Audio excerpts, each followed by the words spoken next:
வணக்கம் டிஎன்பிஎஸ்சி தேர்வர்களே மற்றும் டெட் தேர்வர்களே. இன்றைக்கி நம்ம கேஆர் டிஎன்பிஎஸ்சி சேனலில் வகுப்பு 8 தமிழ் இலக்கணம் பார்ட் 3 பார்க்க போகிறோம். ஓகேங்களா? இப்போ பார்ட் 3ல் என்னென்ன இயல் பார்க்க போகிறோம்னா, இயல் 6ல் இருக்கிற இடைச்சொல், இயல் 7ல் இருக்கிற வேற்றுமை, இயல் 8ல் இருக்கிற புணர்ச்சி, இந்த இலக்கணத்திலலாம் பார்க்க போகிறோம். பார்க்கலாம் வாங்க. இதுக்கு முன்னாடி கேஆர் டிஎன்பிஎஸ்சி சேனலை பார்க்குறவங்க சப்ஸ்கிரைப் பண்ணிவிட்டு பாருங்கள். நிறைய பேர் பார்க்குறீங்க, ஆனால் சப்ஸ்கிரைப் பண்ண மாட்டேங்கிறீங்க. சப்ஸ்கிரைப் பண்ணி பார்த்தா எங்களுக்கு ஒரு பூஸ்டர் கிடைக்கும். ரொம்ப ரொம்ப தேங்க்யூ. நெக்ஸ்ட்டு சப்ஸ்கிரைப் பண்ண மக்கள் கருத்துக்கள் சொல்லலாம். கருத்துக்கள் சொல்கிறதுல தப்பே இல்லை. தப்பாக இருக்குது, ரைட்டாக இருக்குது, இல்லை இன்னும் கொஞ்சம் டெவலப் பண்ணலாம், இந்த மாதிரி ஏதாவது ஒரு கருத்துக்கள் சொன்னீங்கன்னா நாங்கள் இன்னும் டெவலப் பண்ணுறதுக்கு ரொம்ப ரொம்ப யூஸ் ஆகும். வாங்க கிளாஸ்குள்ளே பார்க்கலாம். தமிழில் சொற்களின் வகைகள். தமிழ் சொற்களின் வகைகள் என்னென்ன இருக்குது? பெயர்ச்சொல், வினைச்சொல், இடைச்சொல், உரிச்சொல். சரிங்களா? பெயர்ச்சொல், வினைச்சொல் ஆல்ரெடி பார்த்துட்டோம். இந்த லெசனில் பார்க்க போகிறது இடைச்சொல். இடைச்சொல்னா என்ன? பெயர்ச்சொல் வினைச்சொல்லுக்கு முன் அல்லது பின் பொருளை தெளிவுபடுத்தும் சொல் இடைச்சொல். அதாவது சப்ஜெக்ட்டுக்கும் ஆப்ஜெக்ட்டுக்கும் முன்னாடியோ அல்லது பின்னாடியோ மீனிங் தரும். சரிங்களா? அதுதான் இடைச்சொல். இடைச்சொற்கள் எவற்றின் பொருளை தெளிவுபடுத்துகின்றன? பெயர்ச்சொல் மற்றும் வினைச்சொல். சரிங்களா? மொழி பயன்பாட்டை முழுமையாக்குவது எது? இடைச்சொற்கள் தான். மொழி பயன்பாட்டை முழுமையாக்குவது எது? இடைச்சொற்கள். இடைச்சொற்கள் இல்லைன்னா அது சென்டென்ஸ் ஃபுல்ஃபில் ஆகாது அப்படின்னு சொல்கிறாங்க. நெக்ஸ்ட்டு, இடைச்சொற்களின் முக்கிய வகைகள் பாருங்க. வேற்றுமை உருபுகள், விகுதிகள், சாரியைகள், உவம உருபுகள், சொல் உருபுகள். சரிங்களா? வேற்றுமை உருபுகள், விகுதிகள், சாரியைகள், உவம உருபுகள், சொல் உருபுகள், இதெல்லாம் இடைச்சொற்களின் முக்கிய வகைகள். ஃபர்ஸ்ட் ஒன் பாருங்க. வேற்றுமை உருபுகள்னா என்னது? ஐ ஆல் கு இன் அது கண். நம்ம ஏற்கனவே 6th படிச்சிருக்கோம். ஐ ஆல் கு இன் அது கண். ஐ 2ஆம் வேற்றுமை உருபு, ஆல் 3ஆம் வேற்றுமை உருபு, கு 4ஆம் வேற்றுமை உருபு, இன் 5ஆம் வேற்றுமை உருபு, அது 6ஆம் வேற்றுமை உருபு, கண் 7ஆம் வேற்றுமை உருபு. முதல் வேற்றுமைக்கும் 8ஆம் வேற்றுமைக்கும் என்னது? உருபு கிடையாது. முதல் வேற்றுமை என்னது? எழுவாய் வேற்றுமை. சரிங்களா? இப்போ பார்க்கலாமா? அவனை கண்டேன். இதில் என்ன உருபு இருக்கு? ஐ இருக்கு. ஐ என்னது? 2வது வேற்றுமை உருபு. மதுரைக்கு சென்றேன். இதில் என்ன வேற்றுமை இருக்கு? வேற்றுமை உருபு கு, அது 4ஆம் வேற்றுமை உருபு. ஆள் என்பது எந்த வகை இடைச்சொல்? வேற்றுமை உருபு. இதெல்லாம் நமக்கு தெரிஞ்சுக்கிடணும். வேற்றுமை உருபுகள் மொத்தம் எத்தனை இருக்குது? 6 இருக்குது. மொத்தம் வேற்றுமை உருபுகள் 8 இருக்கணும். 8ல் முதல் வேற்றுமை 8ஆம் வேற்றுமைக்கு உருபுகள் கிடையாது. மிச்ச இடையில இருக்கிற 6 வேற்றுமைகளுக்கு தான் உருபுகள் உண்டு. நெக்ஸ்ட் பாருங்க. விகுதிகள்.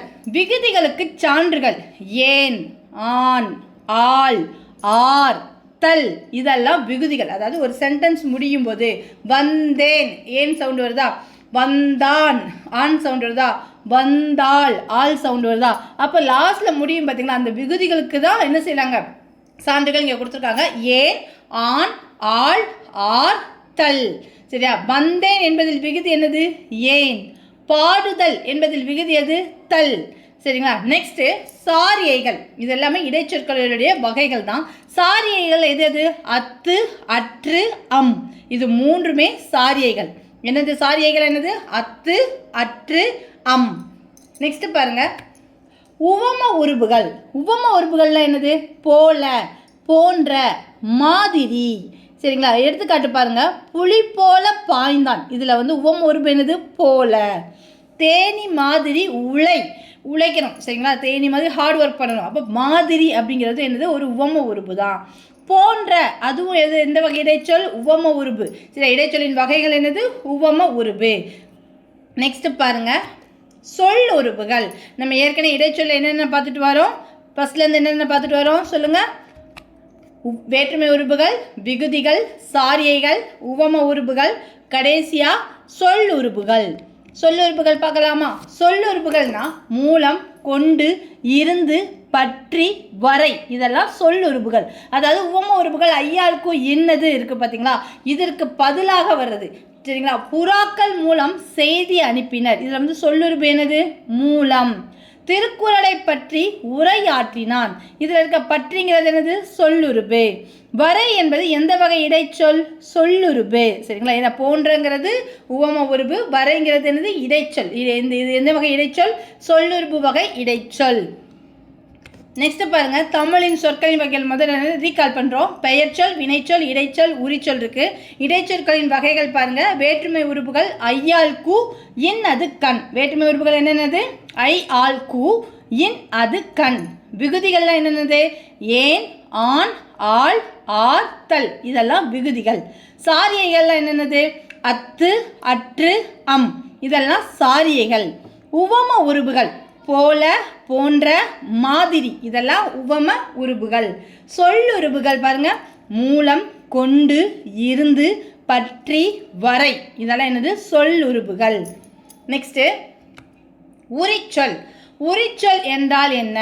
பெயர்ச்சொல், வினைச்சொல் ஆகியவற்றின் தன்மையை மிகுதிப்படுத்த வரும் சொல் தான் உரிச்சொல். நம்ம இங்கிலீஷில் பார்த்தோம்னா அட்ஜெக்டிவ்ஸ். சரிங்களா? பெயர்ச்சொல், வினைச்சொல் ஆகியவற்றின் தன்மையை எக்ஸ்ட்ரா பிட்டிங் கொடுக்குறது. சரிங்களா? மிகுதிப்படுத்தி சொல்கிறது. உரிச்சொல் எவற்றிற்கு அடையாக வரும்? பெயருக்கும் வினைக்கும் அடையாக வரும். சரிங்களா? உரிச்சொல் எதன் தன்மையை மிகுதிப்படுத்துகிறது? பெயர்ச்சொல்லையும் வினைச்சொல்லையும் தன்மையையும் மிகுதிப்படுத்துகிறது. தமிழில் உரிச்சொல் எந்த வகை சொல்? 4 வகை சொற்களில் ஒன்று. 4 வகை சொற்கள் என்னது? பெயர்ச்சொல், வினைச்சொல், இடைச்சொல், உரிச்சொல். இந்த 4 வகை சொற்கள் ஒரு சொல் தான் என்னது? உரிச்சொல். முக்கிய உரிச்சொல் பாருங்க. சால, சால சிறந்தது. உரு, உரு பசி. நனி, நனி நன்று. கூர், அன்பு கூர்ந்து. களி, களி நெடிலடி. மா, மா நகர்.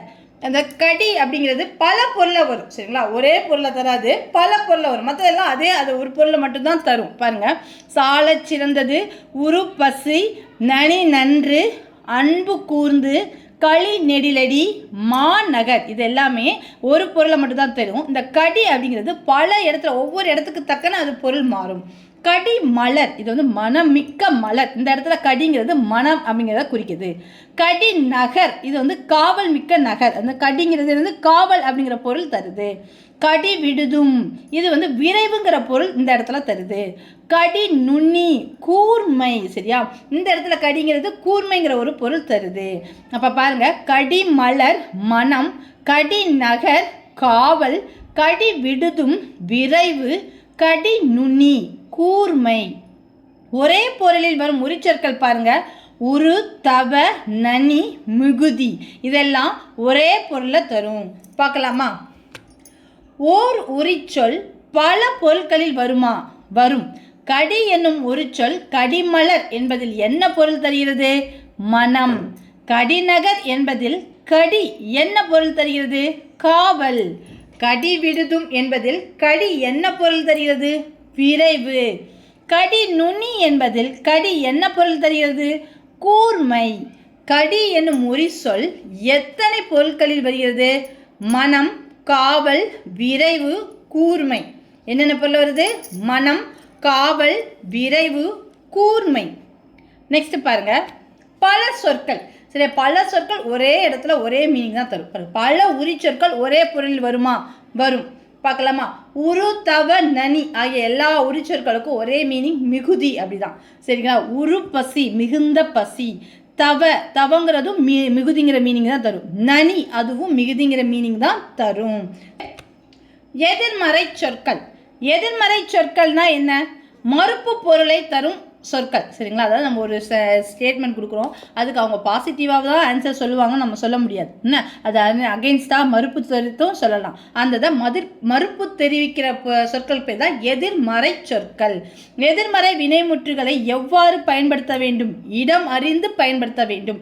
இடம் அறிந்து அப்படின்னா 3 இடம் இருக்கு, நமக்கே தெரியும். தன்மை, முன்னிலை, படர்க்கை. இந்த 3 இடங்கள் அறிந்து நம்ம என்ன செய்யணும்? அதுக்கு தக்க நம்ம என்ன செய்யணும்? எதிர்மறை சொல்ல பயன்படுத்தணும். இப்போ தன்மை அப்படின்னு எடுத்துக்கிட்டீங்கன்னா தன்மையில ஒருமையும் இருக்கு, பன்மையும் இருக்கு. தன்மையோட ஒருமை என்னது? நான். தன்மையுடைய பன்மை என்னது? நாங்கள். அப்ப நான் அப்படின்னு வரும்போது அதுக்கு எதிர்மறை சொல் என்ன வரணும்? அல்லேன். நான் செய்யல அப்படிங்கிற நான் அல்லேன். தன்மையுடைய பன்மைக்குரிய எதிர்மறை சொல் என்னது? அல்லோம். நாங்கள் அல்லோம், இதை நாங்கள் செய்யலை அப்படின்னு நம்ம குரூப்பை சேர்ந்து சொல்லும்போது நாங்கள் அல்லோம். அப்போ தன்மை ஒருமைனா நான் அல்லேன், தன்மை பன்மைனா நாங்கள் அல்லோம். அப்போ முன்னிலைக்கு என்ன வரும்? முன்னிலை பாருங்க, நீ, நீங்கள், இதுதான் முன்னிலை. சரிங்களா? முன்னிலை ஒருமைக்குரிய எதிர்மறை சொல் என்னது? அல்லை. நீனா என்ன வரணும்? அல்லை. நீ, அல்லை. முன்னிலை பன்மைக்கு என்ன வரும்? நீவீர். நீவீர் அல்லீர். இதை நீங்க செய்யல அப்படின்னு நம்ம சொல்லணும்ல, அப்படிங்கப்ப நீவீர் அல்லீர். படற்கை, படற்கைன்னா என்னது? தேர்ட் பர்சன், அதாவது ஹீ, சி, இட். ஆண்பால், பெண்பால், பலர்பால். சரி, ஆண்பால்குரிய எதிர்மறை சொல் அப்படின்னு பார்த்தீங்கன்னா அல்லன், அவன் அல்லன், கண்ணன் அல்லன், கதிர் அல்லன் அப்படின்னு ஆண்பால்குரிய எதிர்மறை சொல்ல சொல்றது தான் அல்லன். அதே இது பெண்பாலுக்குரியது சொல்லணும்னா அல்லல்.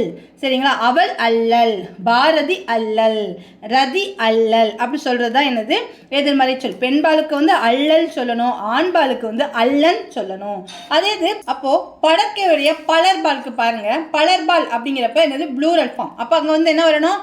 அல்லர், அவர்கள் அல்லர் வரணும். அப்போ ஆண்பாலுக்கு என்ன வரணும்? அல்லன் வரணும், பெண்பாலுக்கு அல்லல் வரணும், பலர்பாலுக்கு அல்லர் அப்படி வரணும். சரிங்க. படற்கையில் ஒன்றன் பால் இருக்கு, பலவின் பால் இருக்கு. அதாவது அக்ரிணை பொருட்களுக்கு வரணும். அக்ரிணை பொருட்களுக்கு ஒன்றன் பாலுக்கு என்ன சொல்லணும்? அன்று, அது அன்று. சரிங்க. பலவின் பாலுக்கு என்ன சொல்லணும்? அல்ல, அவை அல்ல. சரிங்களா? இப்போ எதிர்மறை சொற்கள்லாம் தெளிவாக புரியுதா?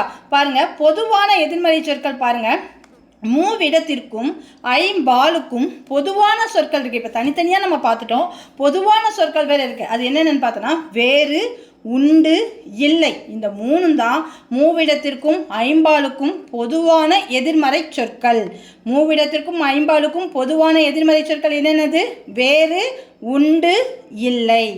ஓகேங்களா? நெக்ஸ்ட் பாருங்க, அதை செய்தது நான் அன்று. இது கரெக்டா? நான் வந்தால் என்ன வரணும்?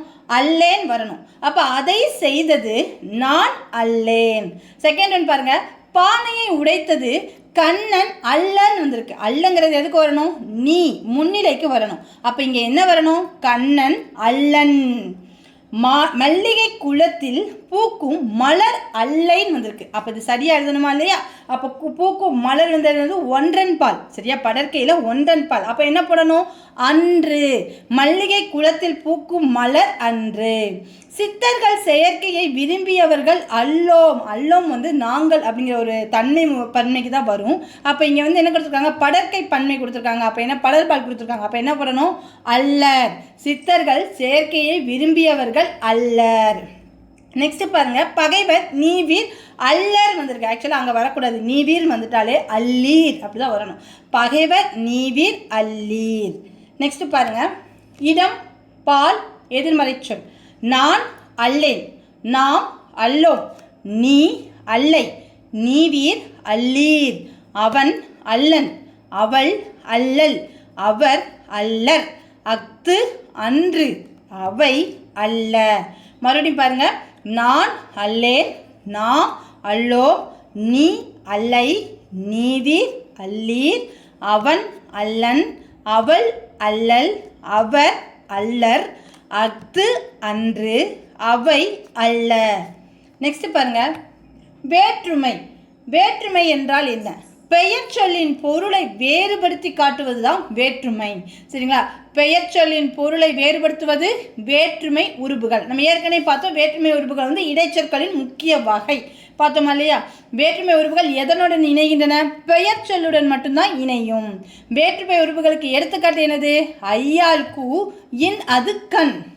சரியா? ஐயால் கூ, இன் அது கண். இதுதான் வேற்றுமை உருபுகள். சொல்லுறுப்புகள், உறுப்புகளுக்கு பதிலாக வரும் முழு சொற்கள் தான் சொல்லுறுப்புகள். வேற்றுமை உறுப்புகளுக்கு பதிலாக வர்றது தான் என்னது? சொல்லுறுப்புகள். பாருங்க, தூரிகை கொண்டு ஓவியம் தீட்டினார். இதில் தீட்டினார்ங்கிறது சென்டென்ஸ் முழுமை அடைஞ்சிருச்சு. அங்கே கொண்டுன்னு வந்திருக்கு பார்த்தீங்களா, அதுதான் சொல்லுறுப்பு. தூரிகை கொண்டு ஓவியம் தீட்டினார். அப்போ அங்கே என்ன வந்திருக்கு? கொண்டுங்கிறது தான் சொல்லுறுப்பு. அதை எப்படியே மாற்றி என்ன செய்யணும்? ஐயாளுக்கு இன்னது கண்ணோட போடணும்னா தூரிகையால் ஓவியம் தீட்டினார். இது வேற்றுமை உருபு. இந்த தூரிகையால் அந்த ஆளை எடுத்துட்டு கொண்டு கூட போடலாம். சரிங்களா? நெக்ஸ்ட்டு வேற்றுமை உறுப்புகள் பாருங்க, ஐயால் கூ, இன்னது கண். சொல்லுறுப்புகள் பாருங்க, கொண்டு, மூலம், பற்றி, இருந்து, வரை. இதில் உள்ள இதுதான் டீட்டெயிலாக நிறைய பெரிய கிளாஸில் படிப்பீங்க. ஒவ்வொன்றுக்கும் ஒவ்வொரு இது கொடுத்துருப்பாங்க, அதெல்லாம் நல்லா டீட்டெயிலாக படிப்பீங்க. பாருங்க, வேற்றுமை உறுப்பு ஆளுக்கு என்ன வரும்? சொல்லுறுப்பு கொண்டு. சரிங்களா. ஆளுக்கு என்ன வரும்? கொண்டு. ஆளுங்கிறது ஒரு அசை, இது வந்து ஒரு முழு சொல். சரிங்களா. ஆள் வந்து என்னது? ஒரு அசை. சொல்லுறுப்பு வந்து ஒரு முழு சொல். இது வந்து பெயருடன் மட்டும்தான் இணையும். இந்த ஆளுங்கிறது என்னது? பெயர் சொல்லோட மட்டும்தான் இணையும். இது வந்து இணையாது, உருபுக்கு பதிலாக வரும். வேற்றுமை உருபுகளுக்கு பதிலாக வருவது என்னது? சொல்லுறுப்புகள். ஓகேங்களா. நெக்ஸ்ட் பாருங்க. வேற்றுமை எதில் வரும்னு சொன்னோம்? பெயர் சொல்லின் பொருளை வேறுபடுத்துவதற்காக தான் இந்த வேற்றுமை உறுப்புகள் வரும். அது எத்தனை வகை இருக்குது? 8 வகை இருக்குது. வேற்றுமையின் வகைகள் பாருங்கள். முதல் வேற்றுமை, இரண்டாம் வேற்றுமை, மூன்றாம் வேற்றுமை, நான்காம் வேற்றுமை, ஐந்தாம் வேற்றுமை, ஆறாம் வேற்றுமை, ஏழாம் வேற்றுமை, எட்டாம் வேற்றுமை. வேற்றுமையின் வகைகள் என்னது? முதல் வேற்றுமை, இரண்டாம் வேற்றுமை, மூன்றாம் வேற்றுமை, நான்காம் வேற்றுமை, ஐந்தாம் வேற்றுமை, ஆறாம் வேற்றுமை, ஏழாம் வேற்றுமை, எட்டாம் வேற்றுமை. இதில் உறுப்புகள் இல்லாத வேற்றுமைகள் வந்து முதல் வேற்றுமை, எட்டாம் வேற்றுமை. இது ரெண்டுக்கும் தான் உறுப்புகள் கிடையாது. முதல் வேற்றுமை என்ன சொல்லுவாங்க? எழுவாய் வேற்றுமைன்னு சொல்லுவாங்க. எட்டாம் வேற்றுமையை விழி வேற்றுமைன்னு சொல்லுவாங்க. சரிங்களா. விழி வேற்றுமை, அழைக்கிற வேற்றுமை. சரிங்களா. நெக்ஸ்ட் பாருங்க.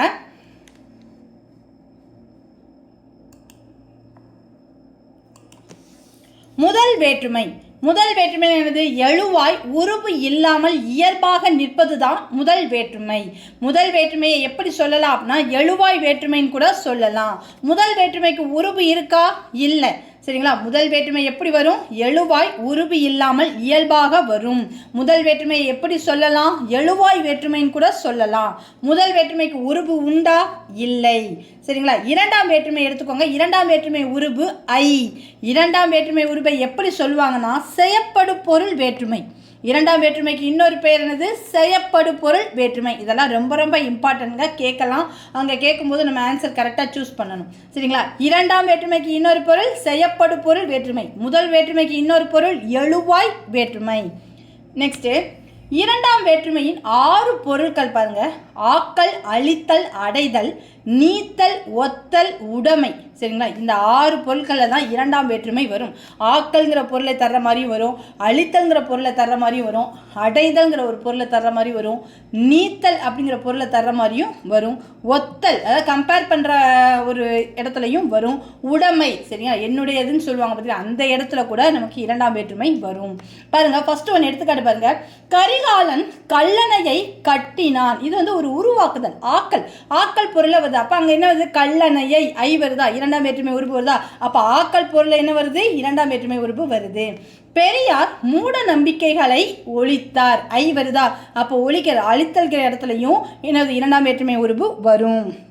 கோவலன் மதுரையை அடைந்தான். இது வந்து அடைதல்ங்கிற பொருளில் வரும். ஐ வருதா? மதுரையை ஐ வருதா? காமராஜர் பதவியை துறந்தார். இது வந்து நீத்தல். சரியா. நீக்கிறது. சரிங்களா. அந்த அடுத்ததுக்கும் என்ன வரும்? இரண்டாம் வேற்றுமை உறுப்பு வரும். கரிகாலன் கல்லணையை கட்டினான் ஆக்கல் பொருளில். பெரியார் மூட நம்பிக்கைகளை ஒழித்தார். இது அழித்தல் பொருளில். கோவலன் மதுரையை அடைந்தான். இது அடைதல் பொருளில் வந்திருக்கு. காமராஜர் பதவியை துறந்தார். இது வந்து நீத்தல் பொருளில் வந்திருக்கு. ஏன்னா எந்த பொருளில் வந்திருக்கும் கூட கேட்பாங்க, பார்த்துக்கோங்க. அடுத்து பாருங்க. தமிழ் நமக்கு உயிரை போன்றது. உயிரோட தமிழை வந்து கம்பேர் பண்ணுறாங்க. அப்போ ஒப்புமை. சரியா. ஒப்பிட்டு பார்க்குறது. இந்த இடத்துலையும் என்னது? இரண்டாம் வேற்றுமை உறுப்பு வரும். வள்ளுவர் பெரும் புகழை உடையவர். சரிங்களா. இப்போ இது உடைமை, அவருக்கு வந்து சொந்தமானது. அந்த பெரும் புகழ் வந்து அவருக்கு சொந்தமாக இருக்குது. அந்த மாதிரி என்னது? உடைமை பொருளையும் என்ன வரும்? இரண்டாம் வேற்றுமை உறுப்பு வரும். நெக்ஸ்ட் பாருங்க. வேற்றுமை தொடர், வேற்றுமை தொகை. வேற்றுமை உறுப்புகள் வெளிப்படையாக வந்துச்சுன்னா அது வேற்றுமை தொடர்ன்னு சொல்கிறாங்க. மறைந்து வந்துச்சுன்னா அது வேற்றுமை தொகைன்னு சொல்கிறாங்க. ரெண்டுக்கும் வித்தியாசம் பாருங்க. மூன்றாம் வேற்றுமை உறுப்பு பாருங்க. மூன்றாம் வேற்றுமை உறுப்புகள் ஆள், ஆண், ஒடு, ஓடு இந்த பொருளில் தான் வரும். ஆள், ஆண் அப்படிங்கிறது எந்தெந்த 2 பொருளில் வரும் அப்படின்னு பார்த்தீங்கன்னா கருவி பொருள், கருத்தா பொருள். இந்த 2 பொருட்களில் தான் இந்த ஆள், ஆண் வரும். இந்த கருவி பொருளையே 2 வகை இருக்குது பாருங்க. மூன்றாம் வேற்றுமையில் 2 பொருள்கள் இருக்குது. அது என்னது? கருவி பொருள், கருத்தா பொருள். இந்த கருவி பொருளுக்கே 2 வகைகள் இருக்குது. முதற்கருவி, துணைக்கருவி. அந்த முதற்கருவி அப்படின்னு பார்த்தீங்கன்னா மரத்தால் சிலை செய்தான். இது வந்து மரம் அப்படிங்கிறது முதன்மை பொருளாக சொல்கிறதுனால முதற்கருவின்னு சொல்கிறாங்க. ஆனால் அந்த இடத்துல உளிங்கிறது கிடையாது. மரத்தால் மரத்தால் சிலை செய்தான் பொதுவாக சொல்லிட்டாங்க. அப்போ மரங்கிறது ஒரு சப்ஜெக்டாக இருக்குது, ஆனால் முதல் கருவின்னு சொல்லிட்டாங்க. ஆனால் மரத்தில் எப்படி செய்கிறாங்க, உளியால் சிலை செய்தான். அப்போ உளிங்கிற ஒரு கருவி துணை கருவி வச்சு பயன்படுத்துறதுனால அங்கே என்ன வருது, உளி அப்படிங்கிறது துணை கருவியாக வருது. மரங்கிறது மரத்தில் செய்கிறதுனால அது முதற் கருவி. மரத்தில் எதை வச்சு செய்கிறாங்க, உளியால் செய்கிறாங்க. அப்போ அது வந்து துணை கருவியாக வருது. சரிங்களா? அப்போ கருவி பொருளின் வகைகள் வந்து என்னது, முதற்கருவி, துணை கருவி. மரத்தால் சிலை செய்தான் அப்படின்னு வந்துச்சுன்னா அது முதல் கருவி. உளியால் சிலை செய்தான் அப்படின்னு வந்துச்சுன்னா அது துணை கருவி. நெக்ஸ்ட் பாருங்க, கருத்தா பொருளை ஏவுதல் கருத்தா இயற்றுதல் கருத்தான்னு 2 வகை இருக்குது. ஏவுதல் கருத்தானா என்னன்னு பாருங்க. கரிகாலனால் கல்லணை கட்டப்பட்டது. இதில் கரிகாலன் இறங்கி போய் கல்லணையை கட்டியிருப்பாரு? கிடையாது. அவர் வந்து ஒரு ஏவிருப்பாரு, அதன் மூலமாக வேலையாட்கள் செஞ்சுருப்பாங்க. ஆனால் பேர் யாருக்கு வருது, கரிகாலனுக்கு வருது. அப்போ அவர் வேலை ஏவுதல்னால அது ஏவுதல் கருத்தா. கரிகாலனால் கல்லணை கட்டப்பட்டது, இது என்னது, ஏவுதல் கருத்தா. ஆனால் இங்கே பாருங்க, சேக்கிழாரால் பெரிய புராணம் இயற்றப்பட்டது. சேக்கிழார் வந்து இன்னொருத்தங்களை சொல்லலாம், அவரே தான் செஞ்சிருக்காரு. அப்படிங்கப்ப அது இயற்றுதல் கருத்தா. சேக்கிழாரால் பெரிய புராணம் இயற்றப்பட்டது, இது வந்து இயற்றுதல் கருத்தா. கரிகாலன் வந்து மற்றவங்களை வேலை செய்ய சொன்னதுனால அது ஏவுதல் கருத்தா. நெக்ஸ்ட் ஒடு ஓடு, அது எந்த பொருளை வரும்னா உடன் இகழ்ச்சி பொருளில் வரும். ஏற்கனவே நம்ம பார்த்தோம், ஆள் ஆண் வந்து 2 பொருள், கருவி பொருள் கருத்தா பொருளாக வரும். ஒடு ஓடு வந்து உடன் இகழ்ச்சி பொருளில் வரும். தாயோடு குழந்தை சென்றது, மகளோடு தாய் சென்றார்கள், இது எல்லாமே ஒடு ஓடுங்கிறது 3ஆம் வேற்றுமை உறுப்பு தான். உடன் நிகழ்ச்சி, தாய் கூட போகிறதுனால அந்த உடன் நிகழ்ச்சி. இந்த இடத்துல 3ஆம் வேற்றுமை உறுப்பு ஒடு வருது. நெக்ஸ்ட் பாருங்க, 4ஆம் வேற்றுமை உறுப்பு. 4ஆம் வேற்றுமை உறுப்பு என்னது, கூ. இந்த கூ அப்படிங்கிறதுக்கும் 8 பொருட்களில் வரும். சரிங்களா? நம்ம ஏற்கனவே 2ஆம் வேற்றுமை உறுப்புக்கு பார்த்தோம். இந்த லெசன் வந்து ரொம்ப ரொம்ப இம்பார்ட்டன்ட். இதை தலைகீழே படிச்சுட்டு போனால் மட்டும்தான் நமக்கு எல்லாமே புரியும். அதில் 6 பொருட்கள், ஆக்கல், அழித்தல், அடைதல், என்ன பார்த்தோம், நீக்கல், ஒத்தல், உடைமை, இந்த 6 பொருள் பார்த்தோம். 3ஆம் வேற்றுமையில் ஆள் ஆண் ஒடு ஓடு, அதிலே கருவி பொருள் கருத்தா பொருள் பார்த்தோம். கருவி பொருளில் முதற்கருவி துணை கருவி, கருத்தா பொருளை ஏவுதல் கருத்தா இயற்றுதல் கருத்தா பார்த்தோம். அடுத்து என்ன பார்த்தோம், உடன் நிகழ்ச்சி பொருள் பார்த்தோம். ஒடு ஓடுக்கு உடன் நிகழ்ச்சி பொருள் பார்த்தோம். இப்போ 4ஆம் வேற்றுமை உறுப்பில் பாருங்க, ஒரு 8 பொருள் இருக்கு. கொடை, பகை, நட்பு, தகுதி, அதுவாதல், பொருட்டு, முறை, எல்லை, இந்த 8 பொருட்கள் தான் 4ஆம் வேற்றுமை உறுப்பு வரும். முல்லைக்கு தேர் கொடுத்தான், கொடை. சரியா? அது வந்து என்னது, வள்ளல் கொடுக்குறாரு. சரியா? கொடை கொடுக்குறாரு, அதனால இந்த இடத்துல கூ வருது. புகை மனிதனுக்கு பகை, இது வந்து ஆப்போசிட், அதாவது பகைங்கிற பகைமையை சொல்கிறதுனால இந்த இடத்துல என்ன வருது, பகைங்கிற மீனிங் வருது. அப்போ அந்த இடத்துல என்ன வரும், கூ வரும். கபிலருக்கு நண்பர் பரணர், நட்புங்கிற பொருள் தர்றதுனால இந்த இடத்துல என்ன வருது, கூ வருது. முல்லைக்கு தேர் கொடுத்தான், கொடைங்கிற பொருளில் கூ வருது. புகை மனிதனுக்கு பகை, பகைங்கிற பொருளில் வந்து என்னது, கூ வருது. கபிலருக்கு நண்பர் பரணர், நட்புங்கிற மீனிங்க்கும் என்ன வருது, கூ வருது.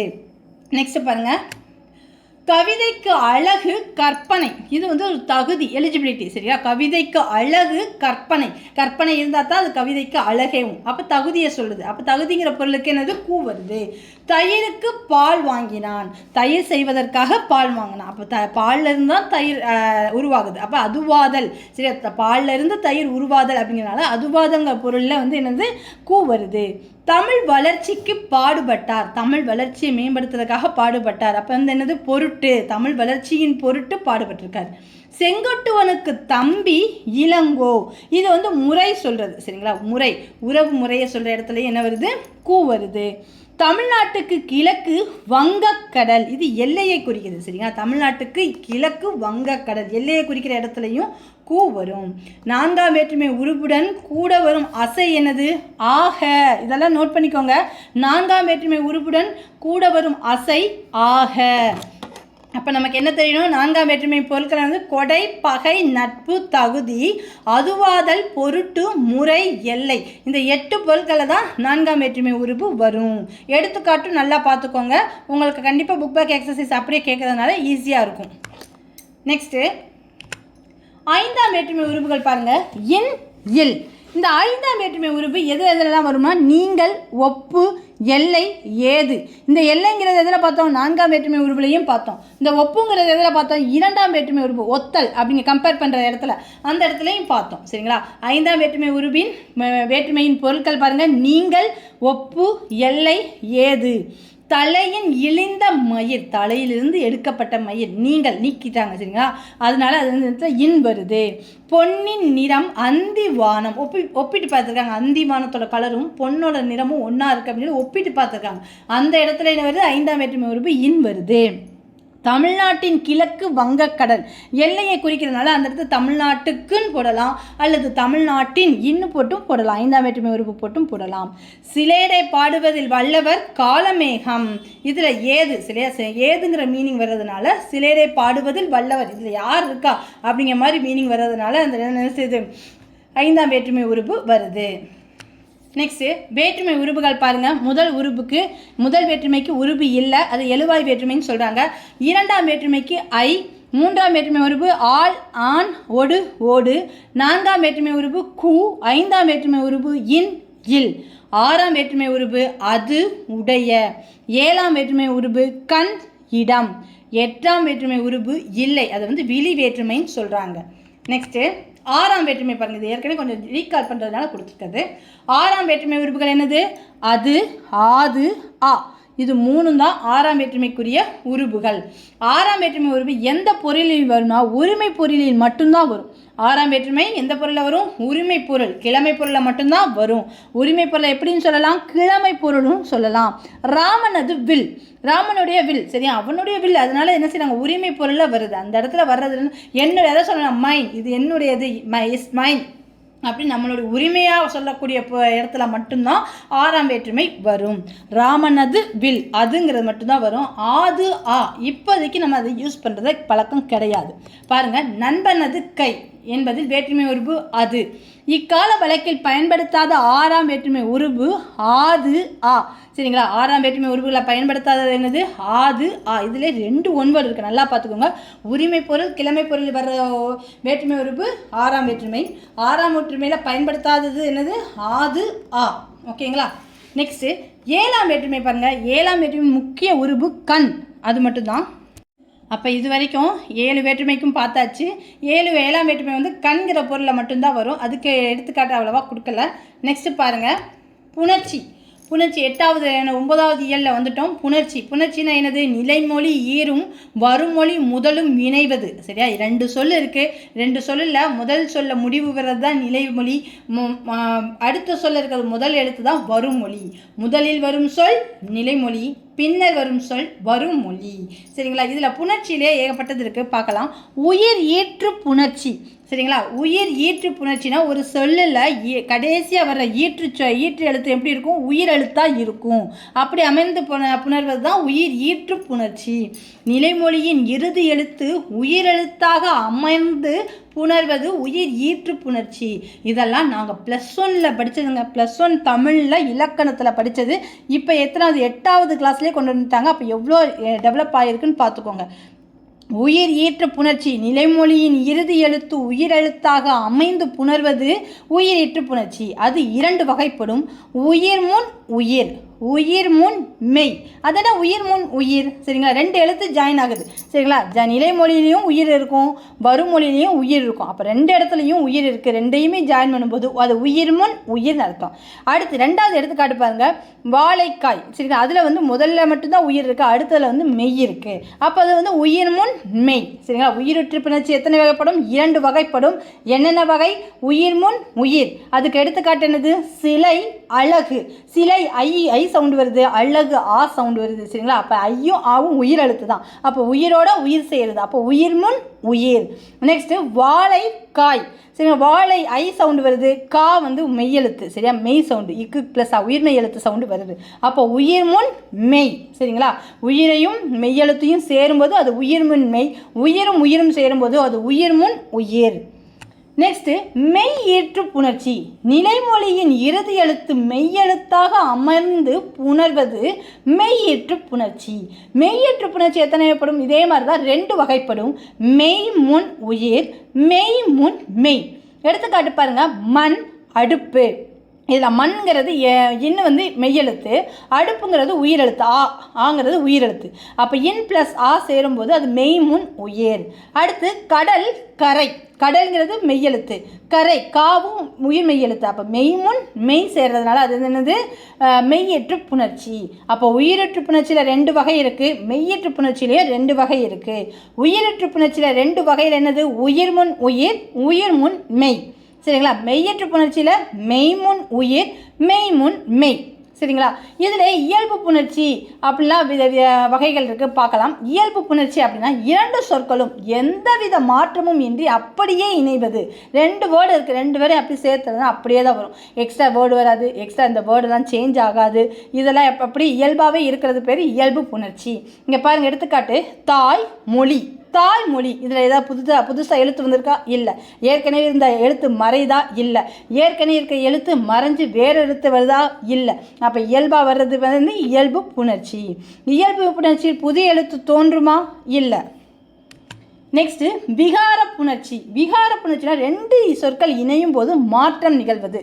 அது வந்து 3 வகையில் இருக்குது. தோன்றல் விகாரம், திரிதல் விகாரம், கெடுதல் விகாரம். தோன்றல் விகாரம் அப்படின்னா புதுசாக ஒரு எழுத்து தோன்றுறது. திரிதல் விகாரம்னா அந்த ஒரு எழுத்து என்ன செய்யணும், வேறு எழுத்தாக மாறுறது. கெடுதல் விகாரம்னா அந்த ஒரு எழுத்தை அழியிறது. சரிங்களா? தோன்றல் விகாரத்துக்கு எடுத்துக்காட்டு பாருங்கள். தமிழ் தாய், இந்த இடத்துல இத்துங்கிற ரெண்டையும் சேர்க்கும்போது இத்துங்கிற புதிய எழுத்து தோன்றி இருக்கு. அப்போ புதிய எழுத்து தோன்றுதல் வந்து என்னது? தோன்றல் விகாரம். எடுத்துக்காட்டு தமிழ் கூட்டல் தாய், தமிழ் தாய். நெக்ஸ்ட் பாருங்க, திரிதல் விகாரம். ஒரு எழுத்து வேறொரு எழுத்தாக மாறுதல். ஒரு எழுத்து வேறொரு எழுத்தாக மாறுதல் திரிதல் விகாரம். அதாவது எடுத்துக்காட்டு பாருங்க, வில் கொடி இருக்கு, அந்த எள்ளுங்கிறது இரு வல்லின ராவா மாறுது. சரிங்களா? அப்போ ஒரு எழுத்து இல்லானது இர்ராக மாறுறது தான் என்னது? திரிதல் விகாரம். அடுத்து பாருங்க, கெடுதல் விகாரம். ஒரு எழுத்து மறைதல். சரிங்களா? எடுத்துக்காட்டு பாருங்க, மனம் மகிழ்ச்சி, அதில் இம்ங்கிறது அழிஞ்சு மன மகிழ்ச்சி அப்படின்னு வருது. அப்போ அந்த ஒரு எழுத்து வந்து என்ன செய்யுது? மறையுது. 2 எழுத்து சேரும்போது ஒரு எழுத்து மறைகிறதுனால இது என்னது? கெடுதல் விகாரம். அப்போ விகார புணர்ச்சியில் எத்தனை வகை இருக்குது? 3 வகை இருக்குது. தோன்றல், திரிதல், கெடுதல். தோன்றல் வந்து புதிய எழுத்து தோன்றுதல், அதாவது 2 எழுத்துக்கள் சேரும் பொழுது புதிய எழுத்துக்கள் தோன்றுதல், தோன்றல் விகாரம். சரிங்களா? இப்போ 2 எழுத்துக்கள் சேரும்போது ஒரு எழுத்து வேறொரு எழுத்தாக மாறுதல், திரிதல் விகாரம். 2 எழுத்துக்கள் சேரும் பொழுது ஒரு எழுத்து மறைதல், கெடுதல் விகாரம். ஓகேங்களா? நெக்ஸ்ட் பாருங்க, புணர்ச்சியின் வகைகள். ஜஸ்ட் ஒரு ரீகால் மட்டும் தான். புணர்ச்சியின் வகைகள் எத்தனை இருக்குது? உயிரீற்று புணர்ச்சி, மெய்யீற்று புணர்ச்சி. உயிரீற்று புணர்ச்சியில் எத்தனை வகை இருக்குது? 2 வகை. உயிர்முன் உயிர், உயிர்முன் மெய். மெய்யீற்று புணர்ச்சியில் எத்தனை வகை இருக்குது? 2 வகை. மெய்முன் உயிர், மெய்முன் மெய். சரிங்களா? நெக்ஸ்ட் விகார புணர்ச்சியில் பாருங்கள், 3 இருக்குது. தோன்றல் விகாரம், திரிதல் விகாரம், கெடுதல் விகாரம். புதிய எழுத்து தோன்றுதல், தோன்றல் விகாரம். எழுத்து மாறுதல், திரிதல் விகாரம். எழுத்து மறைதல், கெடுதல் விகாரம். ஓகேங்களா? நெக்ஸ்ட்டு உவமை தொடர்கள். கருத்துக்களை எளிதாக விளக்க பயன்படும் தொடர்கள் உவமை தொடர்கள். உவமை தொடர்கள் எதற்காக பயன்படுத்துகிறாங்க? கருத்துக்களை எளிதாக விளக்குவதற்காக. ஒவ்வொரு உவமை தொடருக்கும் என்ன உண்டு? தனி பொருள் உண்டு. ஒவ்வொரு உவமை தொடருக்கும் என்ன உண்டு? தனி பொருள் உண்டு. நெக்ஸ்ட் பாருங்க, முக்கியமான உவமை தொடர்கள் பாருங்க. மடை திறந்த வெள்ளம் போல, தடையின்றி மிகுதியாக. இந்த பொருளை வர்றது என்னன்னா, மடை திறந்த வெள்ளம். மடையை திறந்த வெள்ளம் போல தண்ணி வரும், கடவுளன்னு வரும். அதைத்தான் சொல்றாங்க, தடையே இல்லாமல் மிகுதியாக வர்றதுக்கு தான் மடை திறந்த வெள்ளம் போல அப்படிங்கிற உவமை தொடர் பயன்படுத்துறாங்க. வெளிப்படைத்தன்மையாக சொல்லுது. உள்ளங்கை நெல்லிக்கனி போல. நெல்லிக்கனியை உள்ளங்கையில் வச்சு மறைக்க முடியுமா? மறைக்க முடியாது. அங்கே சைடில் தெரியும், ஏன்னா அவ்வளோ பெருசாக நெல்லிக்கனிலாம் அந்த காலத்தில் இருந்திருக்கு. அதனால் உள்ளங்கையில் வைக்கிற நெல்லிக்கனியை மறைக்க முடியாத போல் வெளிப்படைத்தன்மையாக இருக்கிறது தான் உள்ளங்கை நெல்லிக்கனி போல.